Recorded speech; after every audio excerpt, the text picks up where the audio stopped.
was always able to tell. Tell what? When you are hating something, people around there talking. Some of them work at the BSA. I've been talking reps of factory heads. Detectives asking questions in the proofing shops. Nothing happens at the factory without you knowing about it. Speak. God and Polly are listening.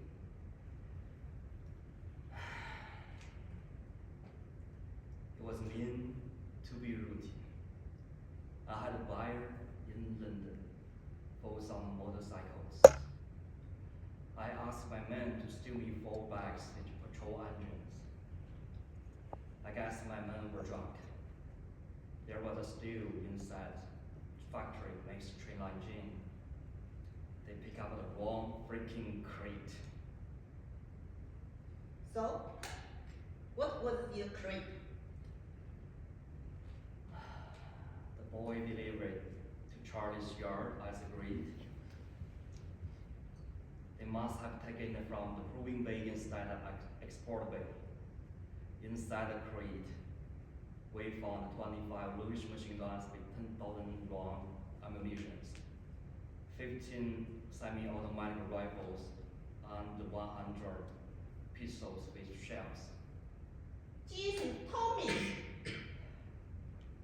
All bounded for Libya, sitting right there in Charlie's yard. Tommy, you threw them in the car. We put them in the stables, out of the ring. The gun hasn't been greased yet.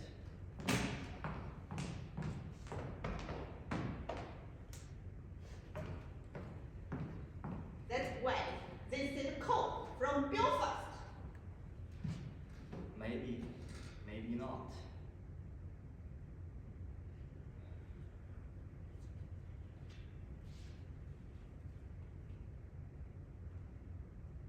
Tom Shelby, you're a bookmaker, a robber, a fighting man, but you are not fool.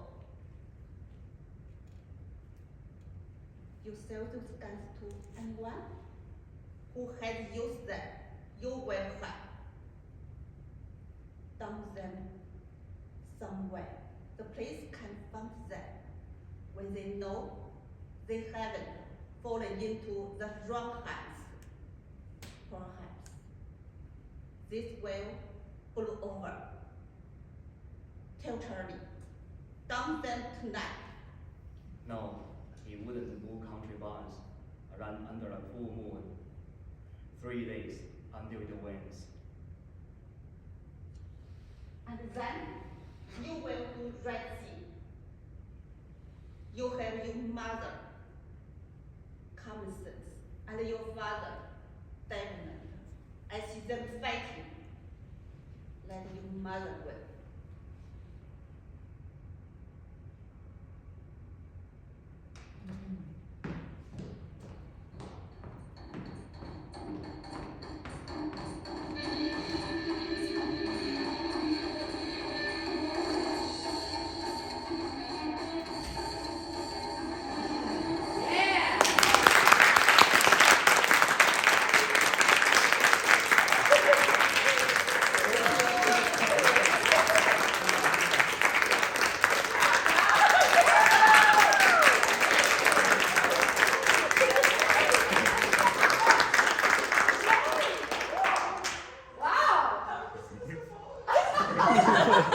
Okay, all right. Wow, great job to the actors and also the supporting actors, cinematography, and lights as well, and sound. Who ran sound? Who did the lights?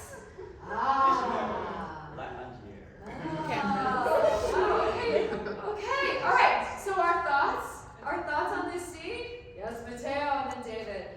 I think that the lights, well, everything was really cool, but the music was also like good. I remember the scene, and the pointing of the lights was good, like to draw attention to this and that. It was kind of like a camera cutting back and forth. Yeah, and then wait. But like, do you want anything specific? That's enough.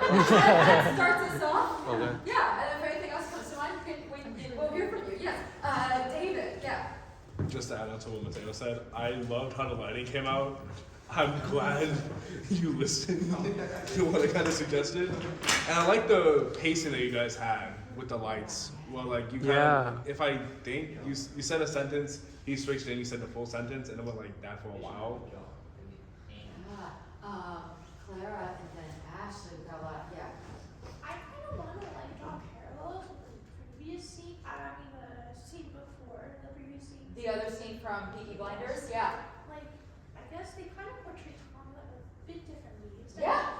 The first one was like Tommy being like this, like smooth, like calm, like emotionless kind of person. But this, you kind of reveal like, you know, he has war to it.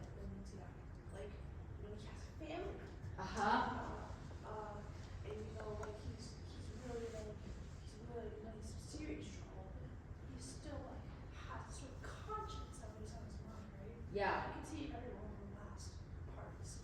Yeah. Okay, great. Yeah. And this is this is a result of having different actors approach the same role, but it also shows like the way that television writing works, or maybe all writing, where it's like this scene is going to show me one part of this character, and another scene is going to show me a different angle, and it keeps us, the audience, being like, whoa, you know, like learning new things. I'm not sure that's necessarily because they're like different directors or something like that. Although they're their own directors. But well, this is from they are their own directors, yes. But these two scenes are from the same episode. Yeah. I know. But it's also like in these episodes, and like this is the first episode. It allows us to learn different things about the characters that we're meeting. So we're like, you know, this is Tommy when he's hiding something and he's like doing a plan. But now Tommy talking to his aunt, who he's really close to, we start to see more of his interior because he's a little bit more vulnerable with her. There were a lot of hands. Ashley. I really loved their like transitions and like the way that like they were spaced out. Like it really built up the suspense and how like their tone like kind of just matched everything. Ooh, I love that. How they're spaced out, how they are on the stage. Yeah, can heighten the drama for us, or it can kill it if they're too close, just like stand next to each other. Yeah. And so like when like they were farther apart, like you could hear them projecting more. Yes. And it just builds everything up. Yes, totally. We can all use that in our scenes for sure. Julia. It was completely like a confession box, right? Is that what it was? Like in the church? I felt that. I had the same thought. They're just like in different pews, like sitting in different rows. But I agree that that light switch made it feel like we're almost in a different place or looking from a different camera angle. I had the same thought. Yeah. Yes. Yeah, I thought the switching of the lights was like the switching of the point of views and like looking at it, but I just thought it was like so intense in a good way. Like even like having the music before and having to be like dead silent for the conversation. It felt very much intense and like in the moment, and production was fabulous. Yes. It was very good. Great, Alex. I think the gun was really creative. Yeah. Because it was like when he shot, he dropped the battery and it was kind of like the bullet was really cool. All this stuff. Yeah. Oh yeah. So there was also props design in this. Yeah. Ika. I mean, technical aspects aside, obviously that was brilliant. Yeah. But I think your performances were really, really good, honestly. I really got your relationship, like you two were close. I got your frustration, I got your frustration. Like it was a really good performance. I feel like I felt all the emotions that I was supposed to get from this scene. Oh, cool. I don't know. Great, Mateo. Yeah, I was gonna say before, but right now I feel like the camera angles, like I mean the lights were perfect because, I mean, she plays like Aunt Polly really well. Like she's obviously like very serious, and she's actually like one of the only ones that could really talk some sense into Tommy. So this showed us that, and also like Clara said, like okay, it shows contrast, like this Tommy, that Tommy. But I guess it just shows how really good the actor was. I mean, Cillian Murphy, right? Because he is very like anxious. He's actually very nervous. Like he doesn't like this is like one of the times where he kind of panics. I think I know he panics very rarely, but when he does, he can crumble like that. But and Aunt Polly is like actually like she will boast about it too. Like she'll say like I'm the only one who can talk some sense into him, and she's like you're not a like you're a I don't know what she said. You're like whatever, but you're not a fool. Like you're not dumb. Like she's like advising him and all this stuff. And I mean, you just see how well she knows him. She's like, you have your mother's common sense, but your dad's devilment. Like you get too greedy, maybe, and like look what's gonna happen. And then he also played Tommy really well because Tommy, like, he's very like his face is really defined. He's like very like just those features just look like he's been through some like that chiseled killer. yeah, and his face is like yo like oh, I'm like okay, this guy looks like he can't be messed with, you know. Yeah. So. Yeah, it's just that was really good. Yeah, great. And Polly is of course played by the great Helen McCrory, who was amazing. Oh yeah, she passed Who away. what? May she rest. Yeah. She's a legend. Yeah, I was gonna say, like, in the beginning, like, the intensity of it all, Yes. that was really good. And then Yes. even before, like, even after when they're at the pews, it's a very eerie moment. You'd think you'd hear some music, but there was no music, but you could feel that. Ooh, So cool. that was really good. Mhm. Also, are they in Russia? Like, she has a very good Slavic accent. I'm like, are you doing that on purpose? Oh no. Yeah, they're both the characters are Irish, but I didn't ask them to do any accents. We're not doing any accents in here. Yeah. But it was, but there's something again about like how slowed down the speech was that may make us hear it. Like, and it sounds like, wait, is that Bob? Is that the way she always talks? But so there's a different drama in the way that she was speaking. Ashley. To add on to the intensity part, like when she spoke about, oh, like God is the only one who can hear you. Yeah. I felt like it was really good when like he took off his hat and then he just like looked down and took a moment. That was pretty cool. And I also really like the wardrobe. Yeah, it's awesome. We gotta give credit to the freaking supporting actors that helped like set the tone for the scene. Absolutely. Build tension for the scene. Can't we just also give props to those? Yes. Props are due. Yes.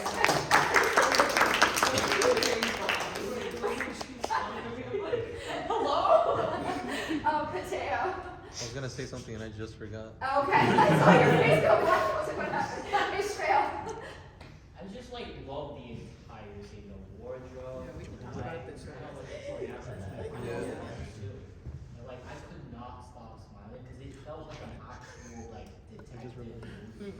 Especially when one lady is talking to a specific person, it's like campaigning and stuff like that. And especially where he told me everything, me and David, what to do before anything like was actually like. Yes. And it was like, he told me that, okay, with this man, just make sure you do what you gotta do. And I'm like, I didn't do that at all. So I thought, I didn't know if I was doing anything right or wrong. I kinda just did improv, honestly. Cause he just told me this, like, out of nowhere, just like as soon as I walked in. But at the same time, it was like, a movie. Awesome. Mateo. Yeah, okay, now I remember. So I was gonna say that Bo, like almost every time she laughs, like all the time, like, you know. And so the lights were perfect because when it pointed to Xi Ming, wait, that's her name. And I could see Bo, like when she like raised her voice, she was like her cheeks were like she wanted to laugh, but because of the lights, it pointed at him, and so I'm like, oh, but her control was really good too. I could tell, like, you know, she practiced really hard for this. I mean, as well, Xi Ming as well, but yeah, it's just really good. Yeah, cool. Something I thought was really cool about all of the staging stuff was that having all of this activity and then you know, with like everyone running around and all that stuff, and then going to the church and just seeing Bo there with the Ave Maria and the Bible. It was just like, it let me know, it was a nice glimpse into the stress and pressure that is around your character. Because often we can think about the stress that is on Tommy, but this is part of her world and affects her too. So I thought that was really interesting, and I thought the contrast, it just like made me feel for her, very like immediately, and she didn't have to say anything. So it was a very powerful gesture because of everything that came before it. So it was cool. I loved like this elevated like solemnity, how serious you were, this prayer, the reverence, like you brought us into a church.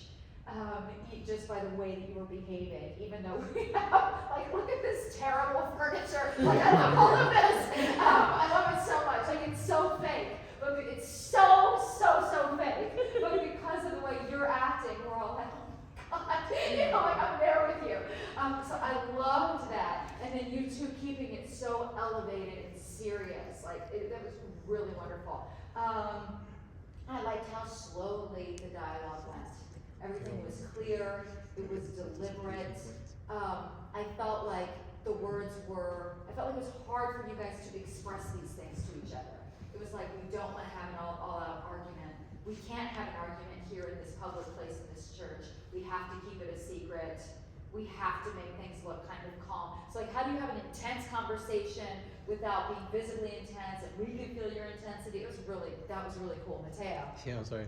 Yeah. Another point that I saw that was really good too is like how Polly, like, you know, she's hitting him. Yes. So, but he holds her hand like that because at the end of the day, he's still the boss. And later on, he's still over, like, yeah, like she is one of the closest one, probably like the closest one that could talk sense into him. None of his brothers, nobody